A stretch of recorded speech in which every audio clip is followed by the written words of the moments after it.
দোকানের মতো পারফেক্ট আলুর চপ বানাতে হলে আজকের রেসিপিটি ফলো করুন। সহজভাবে আলুর চপের এই রেসিপিটি নিয়ে আপনাদের মাঝে আবারও চলে আসলাম। হ্যালো এভরিওয়ান, আসসালামু আলাইকুম। এই আলুর চপটি বানানোর জন্য প্রথমেই আমি বেসনের বেটারটা রেডি করে নেব। একটা চালনির মধ্যে আমি 2 টেবিল চামচ নিয়ে নিলাম বেসন, 1 টেবিল চামচ নিয়ে নিলাম ময়দা, দিয়ে দিলাম হলুদ গুঁড়ো, মরিচ গুঁড়ো আর স্বাদ মতো লবণ। এখন এই উপকরণগুলো আমি ভালো করে চেলে নেব যাতে কোনো প্রকার দলাগুলো না থাকে। বেসনটা সবসময় চেলে নেওয়ার চেষ্টা করবেন। এখন অল্প অল্প পানি দিয়ে আমি একটি বেটার তৈরি করব।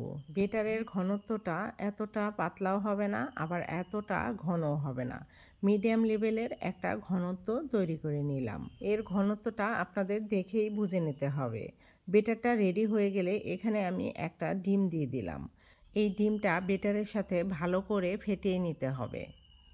ডিমটা বেটারের মধ্যে ভালো করে ফেটানো হয়ে গেলে আমি এই বেটারটা একটা সাইডে রেখে দেব। এখন আমি কিছু পেঁয়াজের বেরেস্তা করে নিয়েছি আর কিছু শুকনো মরিচ আমি টেলে নিয়েছি। চপটি বানানোর জন্য এখানে আমি অল্প কিছু আলু সেদ্ধ করে নিয়েছিলাম।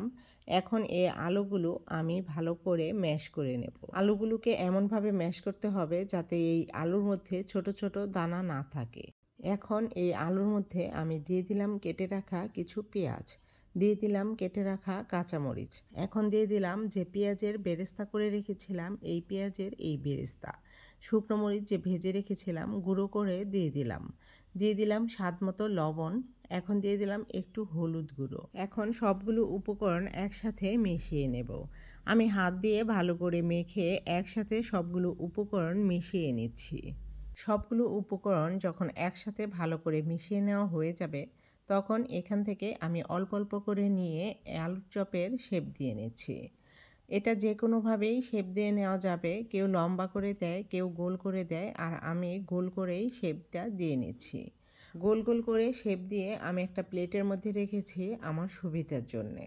এখন এখান থেকে একটা একটা করে নিয়ে আমি যে বেসনের বেটারটা রেডি করেছিলাম এই বেটারের মধ্যে এগুলো চুবিয়ে নেব। এই আলুর চপগুলো বেসনের মধ্যে উল্টিয়ে পাল্টিয়ে ভালো করে চুবিয়ে নিতে হবে।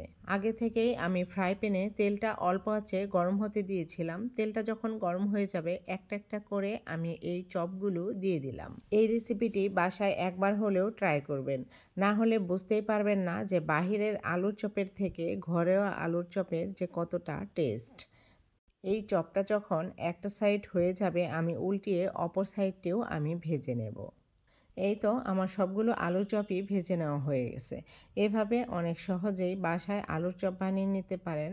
এই রেসিপিতে যদি ঘরে আলুর চপ বানিয়ে নেন তাহলে ধরতেই পারবে না এটা কি ঘরেই বানানো নাকি বাহির থেকে কেনা। আমার আজকের ভিডিওটি যদি ভালো লাগে তাহলে একটা লাইক, কমেন্ট এবং শেয়ার দিয়ে দিবেন। আজকের ভিডিওটি এই পর্যন্তই। আল্লাহ হাফেজ সবাইকে।